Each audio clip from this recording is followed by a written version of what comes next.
Hi Larissa, and let's break down your sketches animations. So I wanna say that these sketches are quite good. The edges are a bit rough here and there, and we can make it more clean and refined. I guess it's probably the software issue. Then another thing is that we can improve on the forms and on the edges here, because as you can see, it gets a bit too repetitive. So it's this kind of thing, and we can improve on that. And this blur, it doesn't really look good in this example, because we have hard edges all over the place, and we have very stylized smoke, and that's why it doesn't really fit the style and other parts of the animation, because you only left the blur on the outer edge in one place, and that doesn't really seem very cohesive, and it doesn't really sell this kind of style.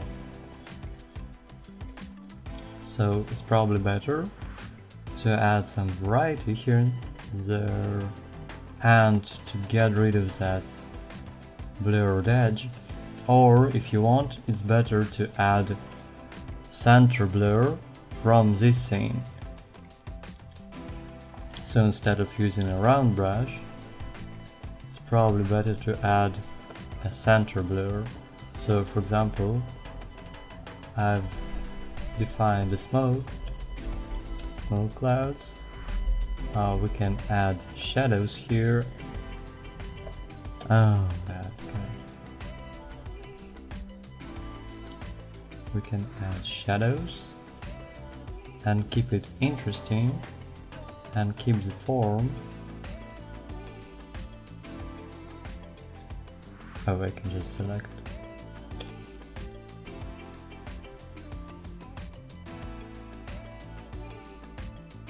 And come up with an interesting form. For example, added one bit here. It's kind of there. For example, we have some kind of edge there. Maybe here. Then we have a bigger shape.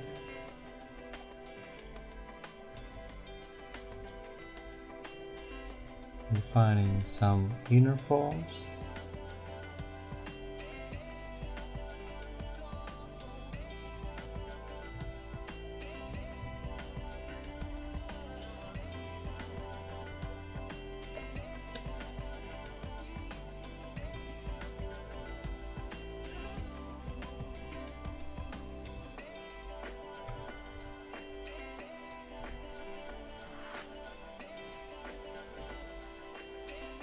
So it's more rounded, and we have a variety of different forms, unlike in the beginning. That way it will be more interesting and visually pleasing. So what we can do next is we can add center blur, but probably it would be better to add center blur only to specific elements.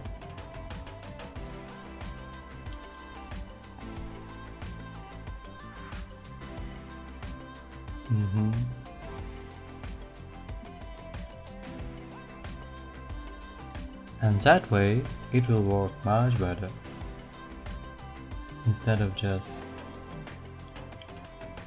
including and increase the power. Yeah, so we can add some kind of a center blur.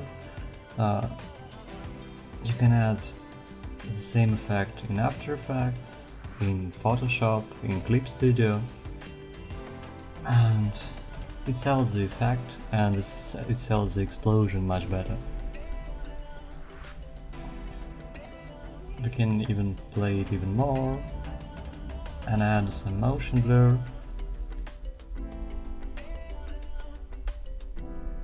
In Photoshop you can use the finger brush or finger smudge In Clip Studio you can use the same instrument as in Photoshop, some kind of finger smudge,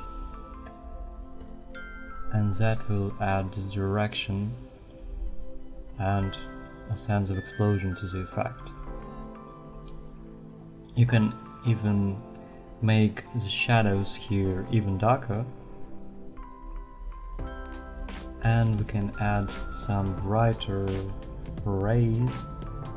So these rays are kind of the same size, the same length, and we can make it more interesting by making it more random in a sense. So we can define the biggest one and the direction of the biggest one, and others will be smaller. We can add something pointing out from the inside, and so on. We can go less saturated in the center,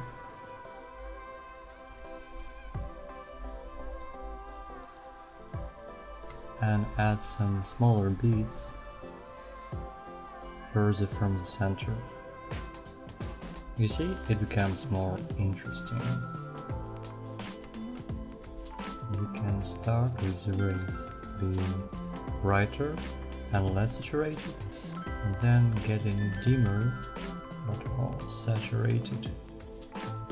And the same thing here. We can go less saturated and brighter,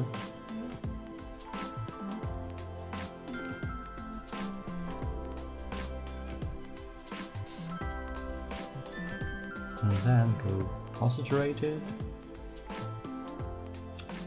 at the edges. Okay. So next one. This thing. It looks okay. We can probably make it better if we have more interesting shapes here, because now they are looking fine, but there is nothing especially interesting in terms of shape language. So they are very blurred, and it doesn't have this nice interesting contrast and motion in the edges. Aside from that, it's probably fine. So we can add some interesting shapes here and there. For example, go something like this to define the form, and then get it and make it brighter, add blurs, and so on. So it's just a matter of making shapes more interesting. And maybe we can add some poles here and there, radiating from the center, radiating from the sides, maybe even bending around the form, something like that. So let's check your animations and start with this one. So in terms of spacing, there are some smaller issues, but overall it's quite good. What's a bit strange, or maybe not strange, but what we can improve is that it's kind of very repetitive. So it goes almost in a line, and very repetitive in terms of shapes. So these are very similar. These are very similar.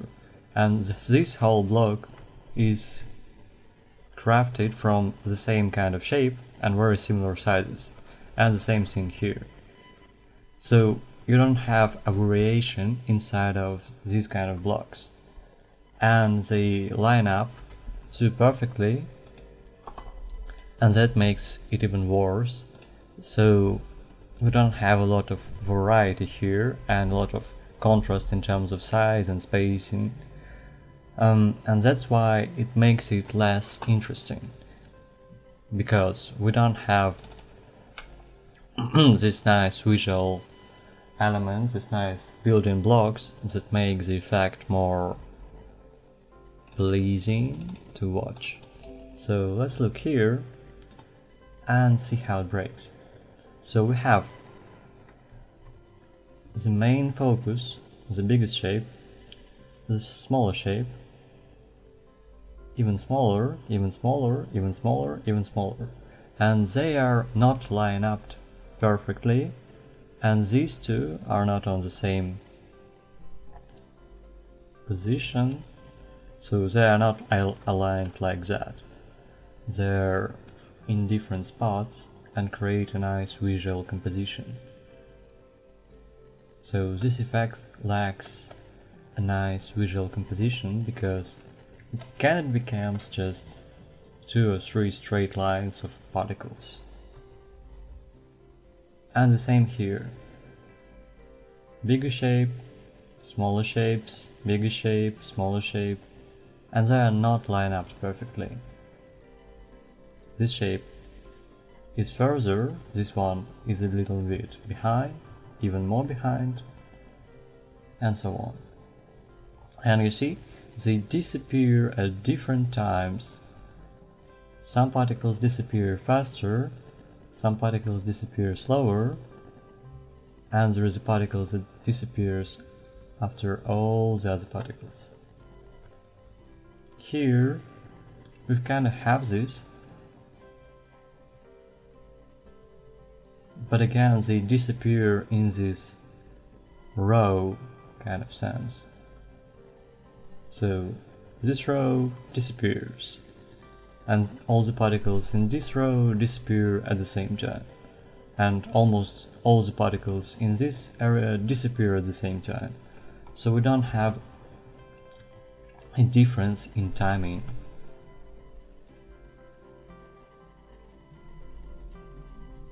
And that's why in terms of spacing it's quite good, but it's not very good in terms of visual design, because we haven't crafted an interesting composition. Let's look at the spacing of the particles.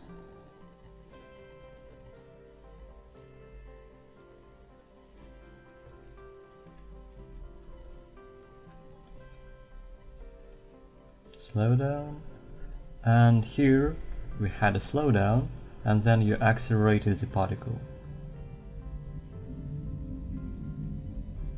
And here the same problem. So you slowed down the particle and accelerated it again.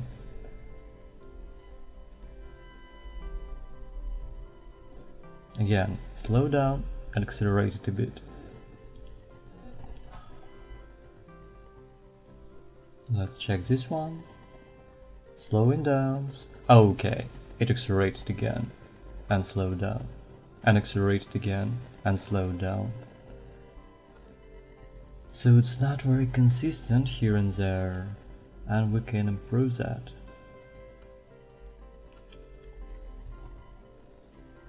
One, 2, 3, 4, 5, 6, 7. Slow down. 1, 2, 3, 4, 5, 6, 7. Slow down.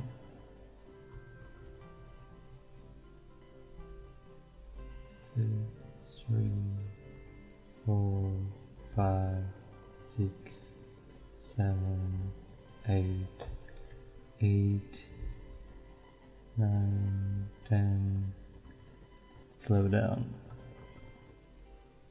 So it's not ideal, and there are places where it's not exactly the same, or not exactly slowing down at the same rate, but it slows down more consistently. So there are now jumps frame after frame. So the spacing is quite consistent. And here we have this kind of thing. So it slows down, accelerates again, slows down, accelerates again, and only then slows down. Let's check this one. Slow down, slow down, slow down. This one is good.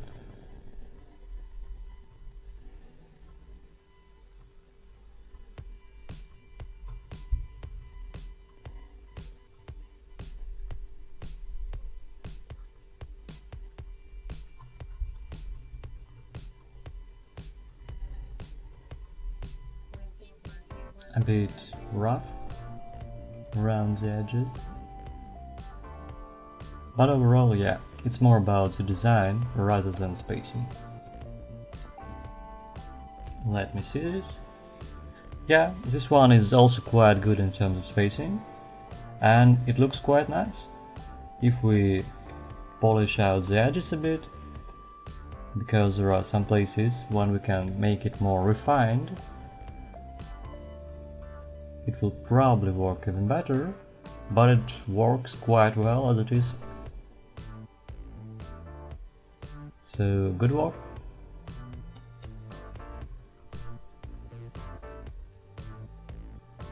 I would probably connect it here to make it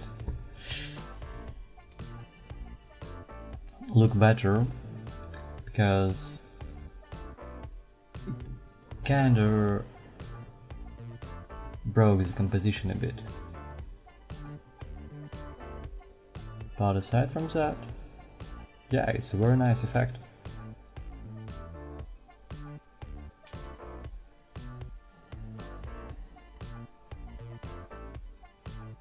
So, this one.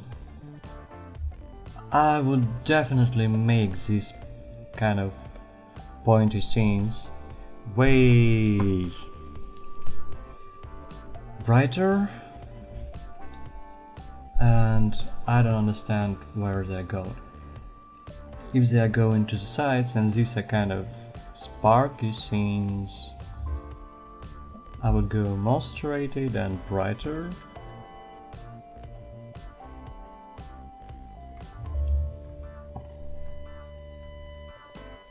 Or we should add something to make them stand out. And I would go even brighter for the top part as well. And I don't know what this center scene signifies. As it's a perfect circle, I would probably use a circle to define the perspective and to make it refined, and to not waste time drawing it all over again. It's a bit heavy in terms of effects, and yeah, I would probably add the contrast either by making the smoke darker or by making these scenes brighter and adding yellowish glow.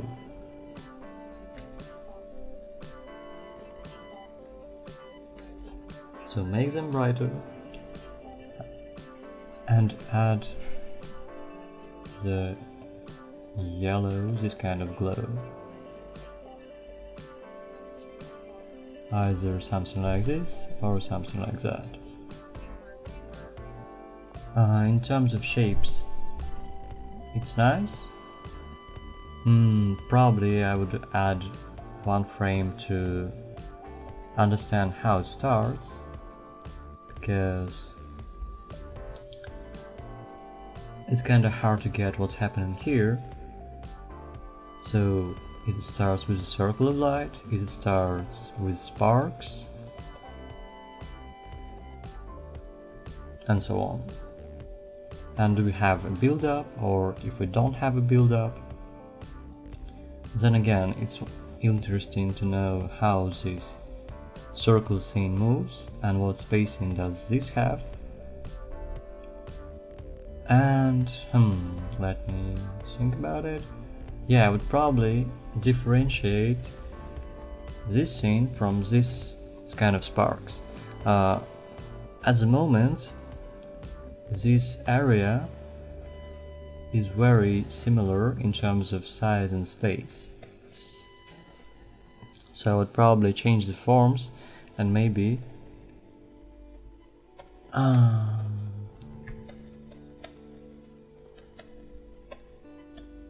maybe, just maybe, we can do something like this. For the center thing.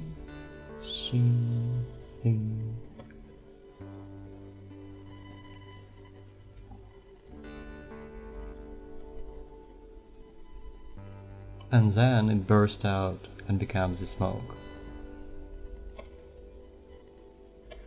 And then we can make this scene brighter.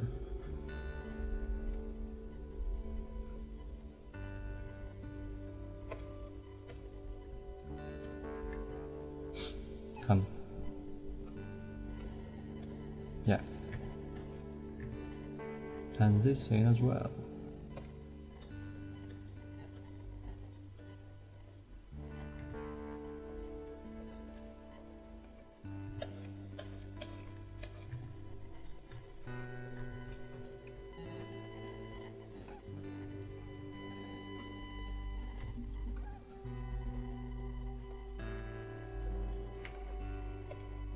And then transition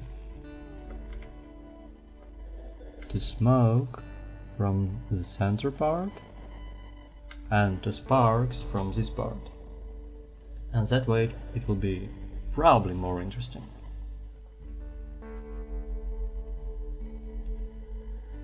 So let's break down this one. So this is the animation of the concept.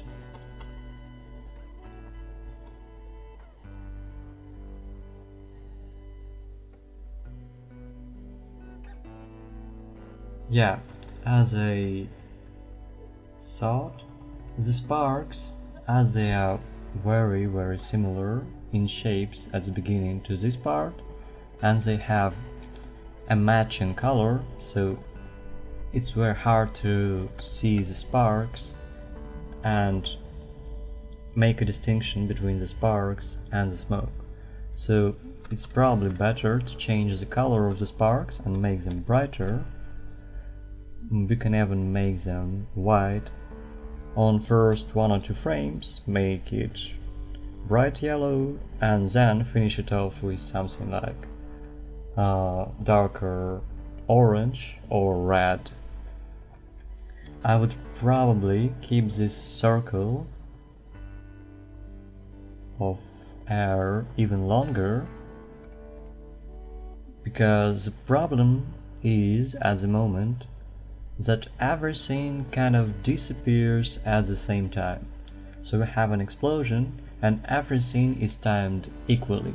So the sparks, the smoke, the rain appears at the same time and disappears, expands at the same time and disappears at the same time. So if we have some kind of difference in timing, it will look more interesting. So if, for example,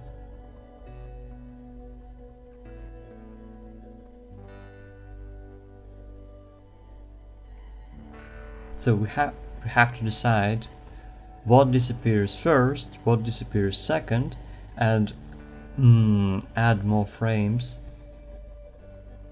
differentiating the motions. So the smoke kinda disappears the last. But by how many frames? 1, 2, 3, 4. So it's just 4 frames essentially. And everything else disappears almost at the same time, so there is a 1 or 2 frames difference. So it's better to decide what disappears first and next, and give it, I guess, 3 or 4 frames, I'll probably disappear the smoke even slower at the end. We can add more interesting motion instead of a linear one where it just breaks into smaller particles and they just stay almost in the same place, just move in this kind of diagonal direction.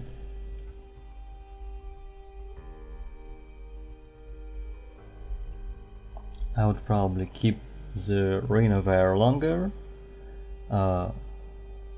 so I guess the smoke, the billowing smoke, or no, just the smoke, should disappear the last.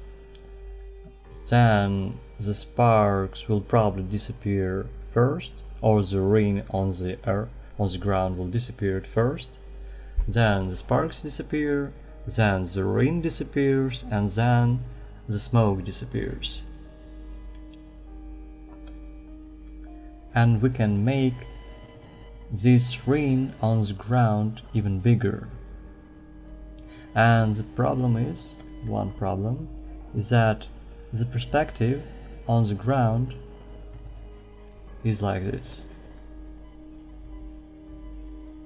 So it's kind of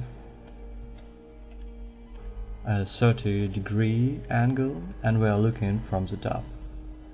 But this thing is kind of in a different perspective.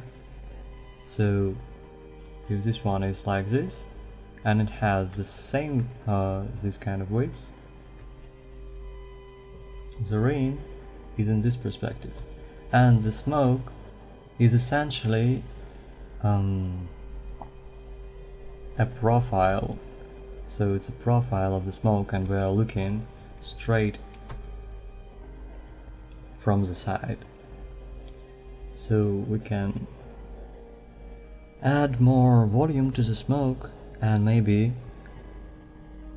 have a layer that goes towards the camera, a layer in the center, and a darker layer that goes from the camera. So this kind of layer, this kind of layer, and this kind of layer of smoke. So we can have 3 layers of smoke. And then we have to do and make less particles, probably. So that's it. And if you have any questions, don't forget to ask them in the Discord channel, and wish you good luck with your animations.